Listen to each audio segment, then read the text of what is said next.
Hai korang, hari ini nak share banana cheese prata yang mudah untuk korang buat. Ina just gunakan plain prata sahaja. Ina letak plain prata, kemudian Ina masukkan pisang yang telah dihiris. Kemudian Ina letakkan sedikit telur yang telah dipukul. Kemudian Ina gunakan perfect Italiano mozzarella. Tabur atas pisang yang telur tadi. Kemudian Ina tutup, bungkus macam martabak tu. Dan korang terbalikkan bagi dia masak supaya cheese tu cair dan prata tu masak. Dah sudah, korang boleh angkat. Kemudian letak coklat sirap ataupun susu pekat manis dan taburkan perfect Italiano parmesan.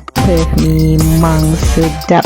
Saya suka sangat cheese dia. Oh my god, korang tengok cheese dia, tarik lagi, memang sedap. Sangat sesuai untuk korang buat menu sarapan ataupun minum petang. Untuk penggemar cheese, korang mesti suka. Lagi-lagi yang suka makan banana pancake kalau pergi Thailand tu. So, korang mesti cuba resepi ini dan jangan lupa gunakan produk daripada Perfect Italiano. Selamat mencuba guys. Okay, sekian perkongsian daripada Cik Ina.